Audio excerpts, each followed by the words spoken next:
Bueno, muy bien, voy a hacer un video sobre Talcott Parsons según una crítica que le hace Tom Bottomore, o Thomas Bottomore, pero se lo suele llamar simplemente Tom. El libro es La sociología como crítica social y es de 1976. Luego tiene otro libro que es Minorías selectas y sociedad, o sea que sería un estudio de élites, ¿no? Las élites de poder, en línea con lo que había escrito Clive Mills, la élite de poder, o sea es un estudio de las élites, y luego Crítica de la sociedad, que es un correlato de sociología como crítica, la sociología como crítica social. Y Crítica de la sociedad, son dos libros que se pueden leer conjuntamente, son muy buenos los dos. Este es un poco más ambicioso. Bueno, acá Bottomore es un sociólogo crítico, ¿no? Es un marxista crítico, pero inglés y no pertenece a la escuela de Frankfurt. Entonces, bueno, no se le puede llamar de ninguna manera un neomarxista o un marxista de la manera de Adorno, Horkheimer, Marcuse. De hecho, se desliga un poco de eso, es un poco más clásico y de hecho escribe mucho con Robert Nisbet, que es un sociólogo liberal conservador también. Así que, bueno, es interesante su punto de vista, pero no deja de ser un enfoque crítico. Y lo que intenta hacer en este libro es presentar la sociología como una forma de crítica social. Entonces, bueno, va a estudiar las élites, las minorías, el socialismo, el marxismo, la figura de Marx, los revolucionarios, los movimientos sociales, la acción política. Está interesado en todos esos temas. Es un marxista, pero no un marxista de la Unión Soviética, no es leninista ni estalinista. Pero es un marxista y usa el marxismo sin duda como una categoría en materia de análisis. Por eso, bueno, va a empezar este libro, primero este libro de la sociología como crítica social, presentando dos autores que justamente no hacen crítica social, que son Simon Martin Lipset, norteamericano, funcionalista, y luego Talcott Parsons, que es el más nombrado. Con Simon Martin Lipset es un poco más misericordia y le hace una crítica bastante constructiva porque es un autor sin duda muy interesante. A mí me gusta y a Bottomore veo que también le gusta, aunque establece una crítica sobre él. Bueno, pero en el segundo capítulo se enfoca en Parsons. A mí me gusta, bueno, si vamos a hacer una crítica de Parsons, siempre hay que estudiar a Parsons, ¿no? Me gusta estudiar el original, no quedarnos solamente con una crítica y desechar toda la obra del autor. A Parsons, bueno, hay que leerlo, que es como lo que hizo Bottomore, que leyó todas las obras de Parsons.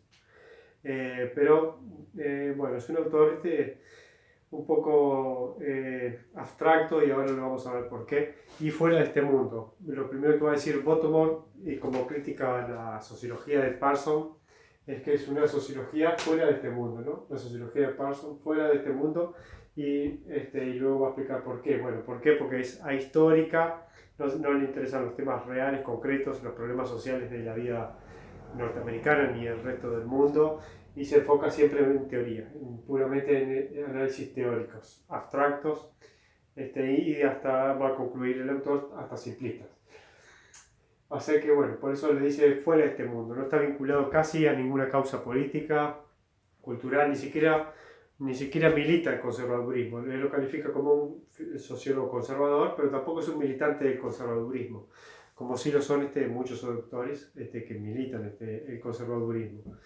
Tienen una ideología conservadora explícita. Bueno, en Parsons es implícita y bueno, y con muchos defectos según Parsons. Es un autor, bueno, vamos a llegar a la conclusión al final, de que no provoca emoción intelectual ni placer por el descubrimiento, que es algo que sucede cuando le vamos a presentar un libro de sociología a alguien que lee literatura, que le gusta el arte o que le gustan las ciencias naturales. Parsons no le damos, ¿no? Le damos siempre algo que más o menos le remueva. Que incluso en secundario también enseñar Parsons es un poco como es un poco aburrido.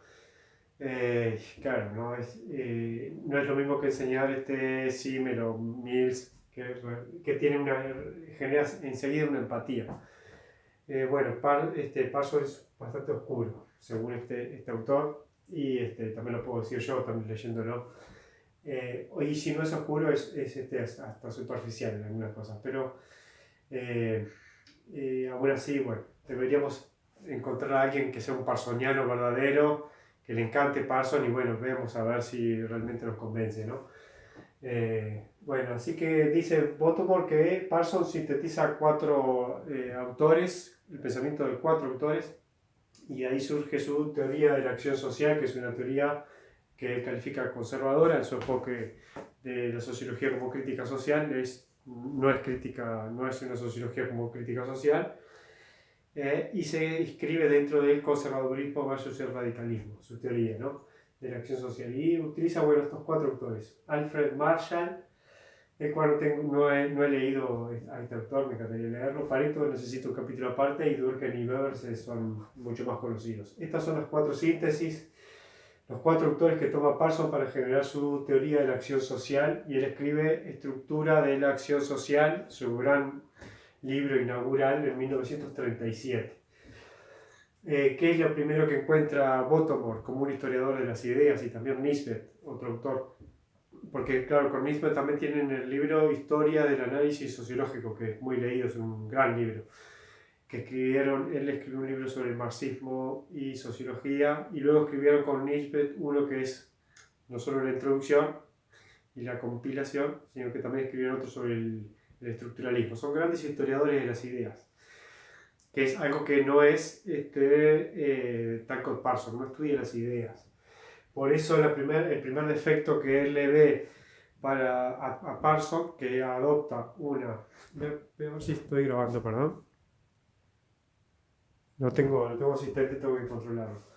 Así que, bueno, lo primero que encuentra es una carencia de pensamiento conservador con mayor valor histórico. Al de estos 4 que son teóricos, Durkheim y Weber y Pareto son teóricos, pero le falta, dice Baltimore, estudiar realmente a los conservadores que estudiaron, que hacen análisis conservadores históricos. Entre ellos está Saint-Simon, creo que es un socialista utópico, pero está bien que lo que Baltimore está muy bien que lo coloque como conservador, porque es un conservador. De hecho, inspiró a Comte, que es otro conservador. Bueno, podemos poner Comte también, Parsons podría haber tomado a Comte. Bueno, pero no toma a Saint-Simon, no toma a Bonal y Demetri, que son 2 filósofos sociales conservadores franceses, contrarios a la Revolución Francesa.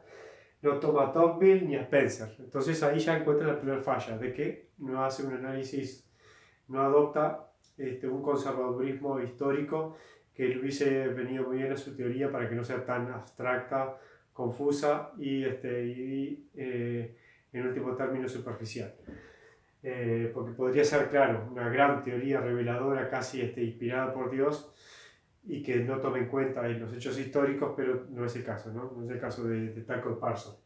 Y bueno, yo agregué Burke también. Edmund Burke tampoco lo utiliza Talcott Parsons, que es otro gran pensador conservador, contrario a la Revolución Francesa también, y a las creaciones del Estado-Nación, a la burocracia, a los partidos políticos, a la democracia. Edmund Burke es un gran crítico de todo eso. Bueno, así que la conclusión que saca Baltimore es que la teoría conservadora de Parsons, o la teoría de la acción social, de que es conservadora, es una teoría ahistórica y es simplemente teórica y conceptual, y que incluso juega mucho con las palabras. Eso ahora lo vamos a ver. Además, ¿qué dice la teoría de la acción social? Esta es una teoría ahistórica porque la escribió en 1937, y en ese año ya está fuera de este mundo, ¿no? Escribe una obra de teoría sociológica sin tener en cuenta la Revolución Rusa, en ese momento el estalinismo, no toma en cuenta la Gran Depresión de 1929, y tampoco el New Deal y los procesos de industrialización de Roosevelt y de recuperación de la economía, no toma en cuenta el nuevo radicalismo de izquierda de los años 30, no toma en cuenta la Guerra Civil Española, que había terminado en 1936, no aparece en sus libros, no le interesa el ascenso del fascismo ni del totalitarismo, ni de los liderazgos autoritarios o carismáticos. No le interesa el colonialismo, la explotación colonial en África o los problemas del subdesarrollo en América Latina o en Asia.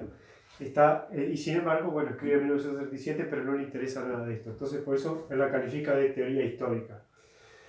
Es solo teórica y conceptual. A su vez, la teoría de la acción social, algo que ya sabemos todos en sociología, eso ya es un cliché decirlo, pero es una teoría que propone una estructura estable y permanente, ¿no?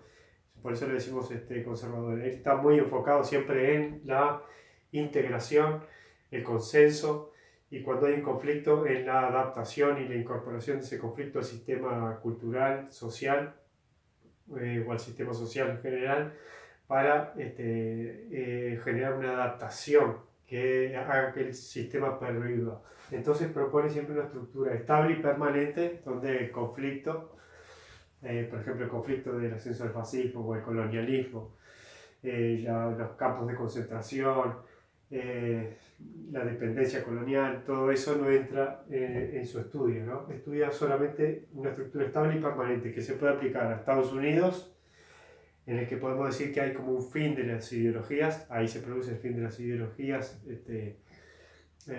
no hay grandes diferencias y violencias políticas, ideológicas grandes, y algunos países en Europa, ¿no? Que también tenían de alguna manera una estructura estable y permanente. Entonces, bueno, la teoría de Parsons, la teoría de la acción social que propone, es ajena a los conflictos, a las tensiones y al cambio. Incluso es tóxica todo eso, y además minimiza el factor de poder, que es algo esencial en Weber, y en Marx también, pero Marx obviamente es anti-Marx, ¿no? En Marx por supuesto nunca lo menciona, no lo tomo, y además de eso no es un autor conservador. Pero la noción de poder, que es clave en Weber, para él la minimiza, es un factor que incluso dice Parsons que el factor de poder altera el consenso normativo, cultural y religioso. Entonces lo ve como un defecto, algo que debería no existir, y si existe es una herramienta para lograr consenso. O sea que no le ve el punto de que el poder puede provocar grandes divisiones y tensiones en una sociedad durante mucho tiempo. Podríamos estar 40 años con una gran tensión. Él considera que 40 años con una gran tensión no existe. Si estamos 40 años con un sistema estable, no hay tensión. Entonces, bueno, minimiza el poder y se centra en el consenso normativo y valorativo, opuesto a el interés. No se enfoca entonces en los intereses del grupo, las diferencias del grupo, las diferencias étnicas, las diferencias de género, las diferencias raciales, las diferencias culturales, las diferencias en la estructura económica. O sea, descarta el tema de interés. El interés para él es nocivo, entonces se centra en el consenso normativo y valorativo, sobre todo sustentado en la religión. Él le daba mucha importancia a la religión como un factor de consenso y de estabilidad. Entonces, bueno, al descartar el interés, descarta el poder y las jerarquías también. Él no estudia las jerarquías, estudia un sistema total, estable, que permanece en el tiempo, que produce bienes y servicios, que tiene un sistema económico que es uno de los subsistemas para poder hacer que la sociedad sobreviva, pero nunca se pregunta cuál es la jerarquía de ese sistema, y si esa jerarquía es deseable o si se puede mejorar. O sea que es casi como escribe lo que la sociedad que ve, y no le coloca una valoración moral de interés por el cambio, ni de crítica, ¿no? Por eso, bueno, lo tomó Bottomore. Dice Bottomore además que la teoría ahistórica de Parsons es solo teórica y conceptual, y que lo que logra es un abuso de terminología abstracta para explicar ideas muy sencillas. Eso es la clave, que por más que sea muy abstracto, muy confuso y muy con palabras que puedan sonar pomposas, en el fondo son ideas muy sencillas.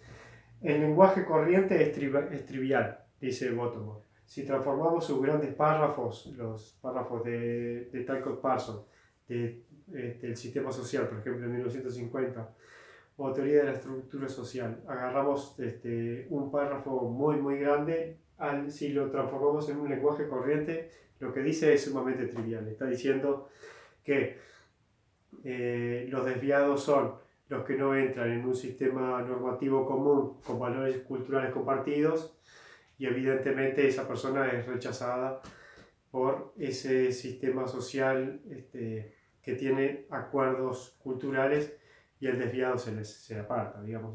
Eso sería una explicación muy trivialista, sencilla, ¿no?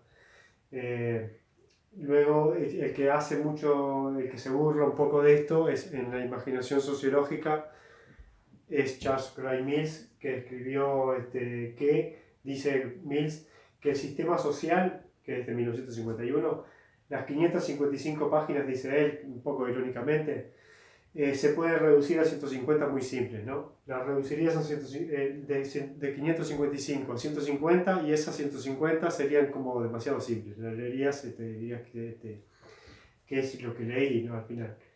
¿Qué conclusión saqué? ¿Qué gran revelación tuve del mundo social? Digamos, ninguna, diría Charles Gray Mills. O sea que es una crítica bastante dura la que le hace Bottomore. Además dice que Parsons hace razonamientos circulares, para algo que puede escribirlo solamente en la primera frase, escribe luego 7 frases más en el párrafo para escribir en la última lo mismo que en la primera. Eso lleva a un análisis más profundo, que lo hace también Charles Gray Mills. Y en este libro también hay una parte en la que hacen eso, y queda muy gracioso. Luego logra un lenguaje, esta teoría histórica, solo teórica y conceptual, logra un lenguaje lerdo y presuntuoso, lo llama él. Porque sin duda es presuntuoso. Al leerlo parece que sea una gran revelación. Que esto también no solo se aplica a Talcott Parsons, yo incluso lo he visto en otros autores. Diría Hegel, ¿no? Pero no quiero meterme ahí, porque para muchos es unos grandes filósofos de la historia del mundo, pero Hegel a veces logra eso. Igual, bueno, es una dedicación mía. Un lenguaje lerdo y presuntuoso, logra Parsons, que, dice Bottomore, es un disfraz para encubrir su insensibilidad por los verdaderos problemas sociales.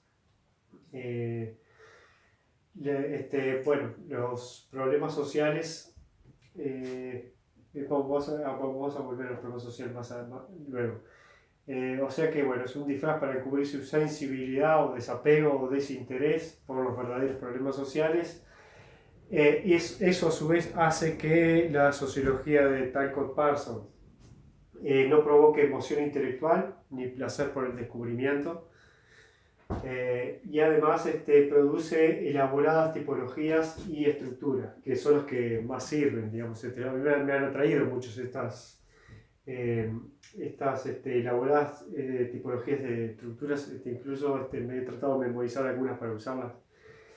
Cuando habla de la acción social, que hay 7 tipos de acción social, y cada una con una disyuntiva. Me pareció interesante, pero bueno, no pasa más de eso. O sea, elabora ese tipo de sistemas, ¿no? De elaboradas tipologías y estructuras, como si significaran algo que al ser explicadas serían demasiado triviales, diría Bottomore. Luego dice que, vamos a decir que esta teoría histórica, que es solamente teórica y conceptual, no aporta ideas nuevas, dice Bottomore, sobre problemas históricos. Y acá volvemos a que no toma a Tocqueville ni para analizar la democracia y el problema de la democracia. A Tocqueville ya había visto que la democracia podía degenerar en tiranía, algo que él no hace, o sea, no aporta ideas nuevas sobre problemas históricos. Tocqueville lo hizo en el siglo XIX. Spencer habló también sobre el crecimiento de la regulación estatal, de las ayudas estatales, que iba a crear también una gran burocracia, y también lo hizo Weber, en otro sentido también lo hizo Weber. Luego Demetre era el escritor favorito uno de los escritores favoritos de Charles Baudelaire, que es un pensador bien, ya no conservador, sino reaccionario. O sea, es un conservador sin caretas, un conservador sin disfraz. Cioran dice eso.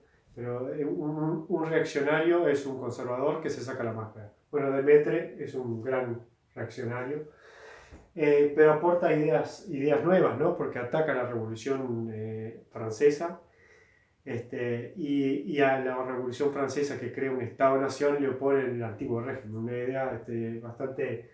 Es una idea nueva sobre un problema histórico. Todos decimos que, bueno, la Revolución Francesa, los derechos humanos, la igualdad entre los hombres, y Demetre escribe lo contrario, ¿no? Entonces, bueno, sobre un problema histórico plantea realmente una idea nueva, que algo que Parson no hace. Entonces, bueno, ¿qué hace Parson? No aporta ideas nuevas sobre problemas históricos como la guerra, el hambre, la pobreza, la burocracia, el liderazgo arbitrario, los campos de concentración, la justicia imperfecta, las coimas, los sobornos, las drogas, el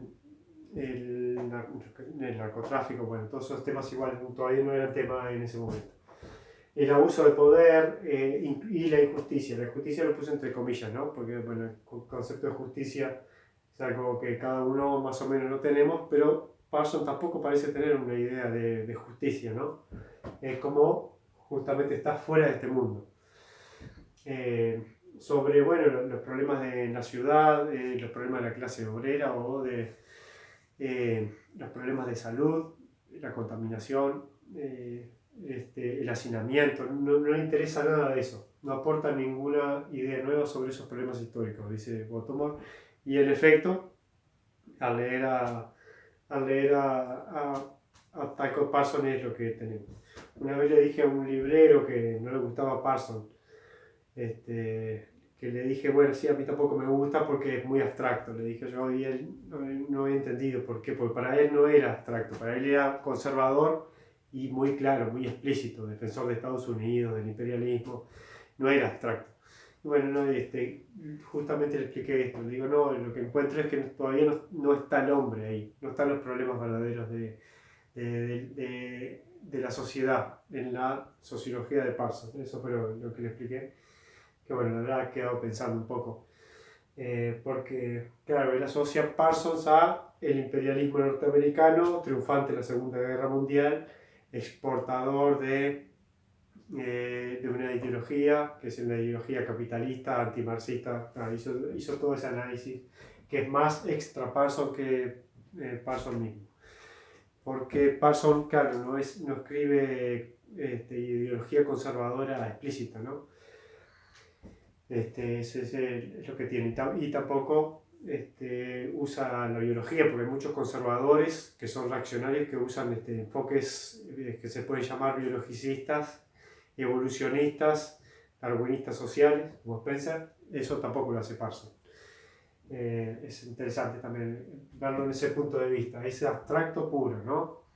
Ni siquiera en ese sentido nos hace sentir que es un conservador, un conservador clásico, un conservador que embebió del pensamiento conservador. Hasta Chesterton podía haber leído al escritor inglés y haber tomado ideas ahí, o Borges, que lo debió haber conocer ya en los 50, lo pudo haber conocido. Bueno, así que no aporta ideas nuevas sobre problemas históricos como sí hicieron Durkheim y Weber, dice Bottomore, porque Weber hizo aportes nuevos sobre el crecimiento, sobre la burocracia, el crecimiento político, la figura del político, cómo se financia la política cómo se financia como vocación, la función que empiezan a cumplir los funcionarios en una burocracia, los periodistas, realmente, y estudió problemas históricos verdaderos, ¿verdad? ¿No? Y Durkheim también, al estudiar el suicidio dio un aporte novísimo sobre un tema que es muy poco estudiado de manera científica y sociológica. Entonces, Parsons tampoco hace un gran homenaje a los autores que a él le gustan, que son Durkheim y Parsons, ¿no? O sea que, y luego además dice Bottomore que cada vez que Parsons habla sobre, porque después por presiones exteriores, quizás ya en los años 50, 60, dijo, bueno, vamos a escribir algo sobre el problema de los negros, vamos a escribir algo sobre el colonialismo. Dice que toma ideas de otros autores y que no son ninguna novedad. Por ejemplo, cuando escribe sobre el problema de los negros, no aporta nada nuevo, simplemente toma ideas de Gunnar Myrdal, que es un sueco, economista y con gran conocimiento de sociología, que escribió sobre los negros en Estados Unidos. Del Negro Dilema, se llamaba el libro. American Dilemma y el problema del negro, algo así, era el libro de Gunnar Myrdal. Es bueno, ¿qué hace Parsons? Toma ideas de ese tipo, ¿no? De otros autores, no son casi como si no tuviera algo en ese sentido. Así que bueno, esto sería, no sé si no me queda nada por agregar. Esta es la idea entonces que tiene este autor, que es Tom Bottomore, sobre la sociología no crítica de Talcott Parsons.